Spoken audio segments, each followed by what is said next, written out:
தமிழ்நாடு மீனவ நல வாரியத்திலிருந்து இறந்த மற்றும் காணாமல் போன மீனவர்களின் குடும்பங்களுக்கு 18 கோடி ரூபாய் நிவாரணமாக வழங்கப்பட்டு உள்ளது. மீனவர்களுக்கு மாற்று வாழ்வாதாரம் வழங்குவதற்காகவும் மீனவர்கள் தென்பகுதியில் மீன்பிடிக்க செல்ல ஏதுவாகவும் சிறப்பு வாழ்வாதார தொகுப்பு திட்டத்தினை மாண்புமிகு முதலமைச்சர் அவர்கள் தமிழ்நாடு சட்டமன்ற பேரவையில் அறிவித்தார்கள்.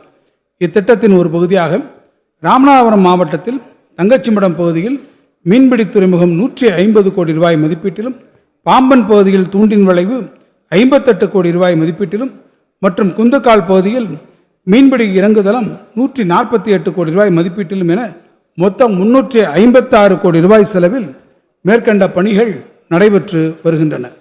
கடந்த 5 ஆண்டுகளில் 3357 கோடி ரூபாய் மதிப்பீட்டிலான 246 மீன்வள உள்கட்டமைப்பு மேம்பாட்டு திட்டங்களுக்கான பணிகள் செயல்பாட்டிற்கு எடுத்துக் கொள்ளப்பட்டுள்ளன.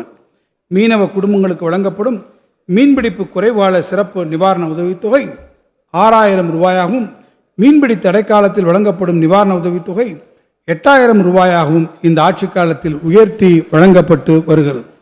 கடந்த 5 ஆண்டுகளில் மீன்பிடிப்பு குறைவுகால நிவாரணத் தொகை, மீன்பிடி தடைக்கால நிவாரணத் தொகை மற்றும் கடல் மீனவர் மற்றும் மீனவ மகளிருக்கான சேமிப்பு மற்றும் நிவாரண திட்டங்களின் கீழ் 1659 கோடி ரூபாய் நிவாரணமாக வழங்கப்பட்டு உள்ளது. பால்வளம் கிராமப்புற மக்களின் பொருளாதார முன்னேற்றத்திற்கு உதவியாக இருக்கக்கூடிய பால்வளத்துறையின் வளர்ச்சிக்கும் பொதுமக்கள் அனைவருக்கும் தரமான பால் கிடைப்பதற்கும் தேவையான அனைத்து நடவடிக்கைகளையும் இந்த அரசு மேற்கொண்டு வருகிறது. பால் பண்ணைகள் நவீனமயமாக்கலுக்காக கடந்த 5 ஆண்டுகளில் 758 கோடி ரூபாய் செலவிடப்பட்டுள்ளது.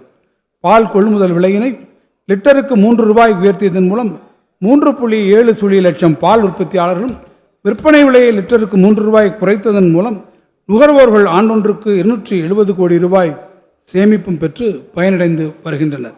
இந்த இடைக்கால வரவு செலவு திட்ட மதிப்பீடுகளில் கால்நடை பராமரிப்பு, பால்வளம், மீன்வளம் மற்றும் மீனவர் நலத்துறைக்கு 4435 கோடி ரூபாய் ஒதுக்கீடு செய்யப்பட்டுள்ளது.